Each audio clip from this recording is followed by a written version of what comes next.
that really originated with the Olmecs. And the Olmecs apparently had a pretty high technology. When I was on your show before, we talked about my book, Technology of the Gods. Right.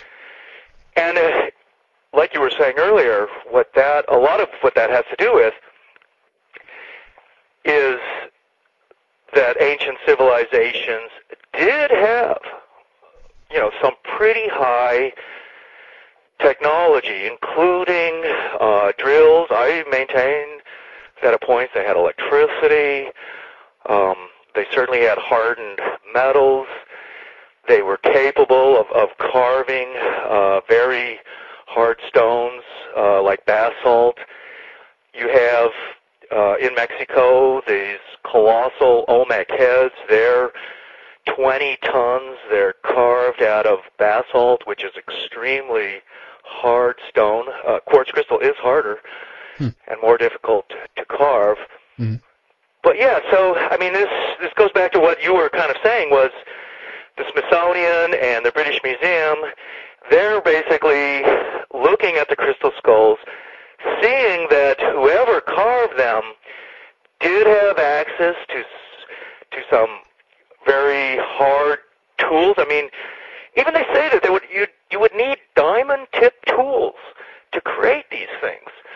Well, they naturally assume that the Aztecs and the Mayans didn't have that kind of stuff. In fact, I mean, one of the weird things with the Mayans is that the Mayans were thought to really not even have normal metal tools, like as they had in South America or existed, say, in the Middle East and Europe at that time. But the Mayans didn't have those things. Right. They might have had some soft copper tools. The Mayans typically used obsidian and flint knives. They didn't use a lot of metals. So that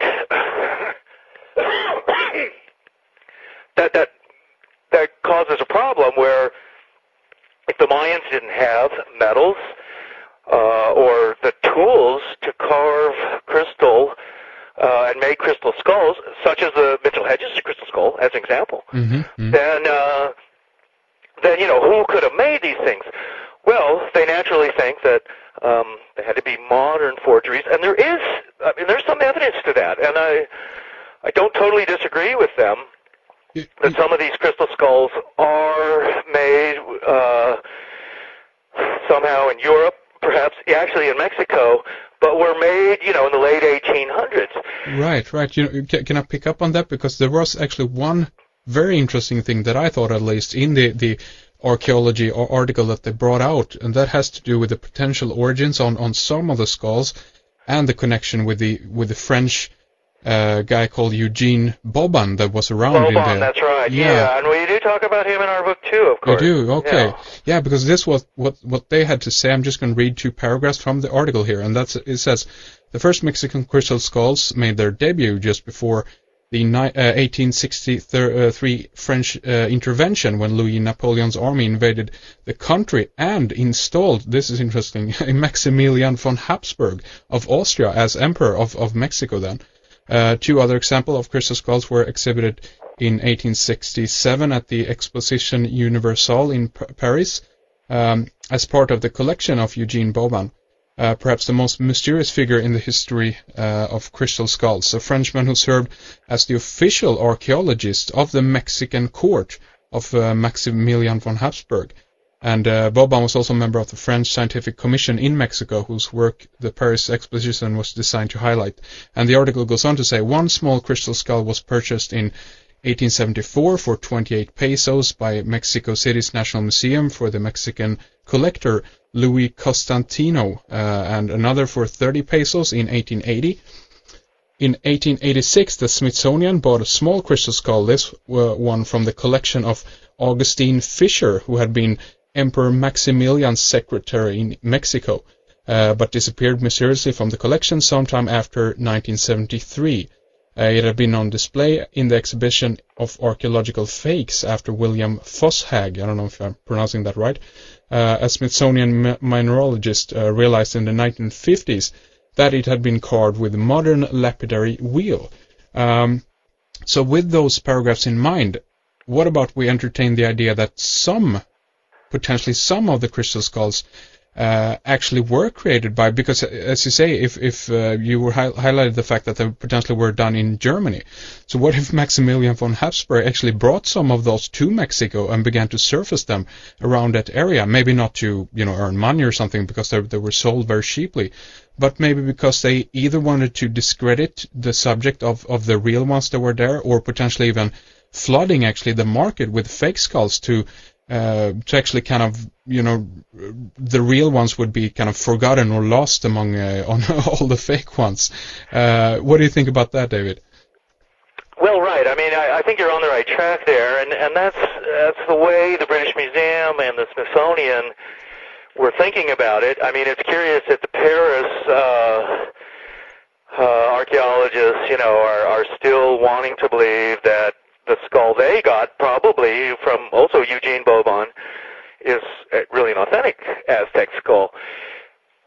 What I would say along your lines, just a little bit differently though, is that, crystal skulls do exist in Mexico.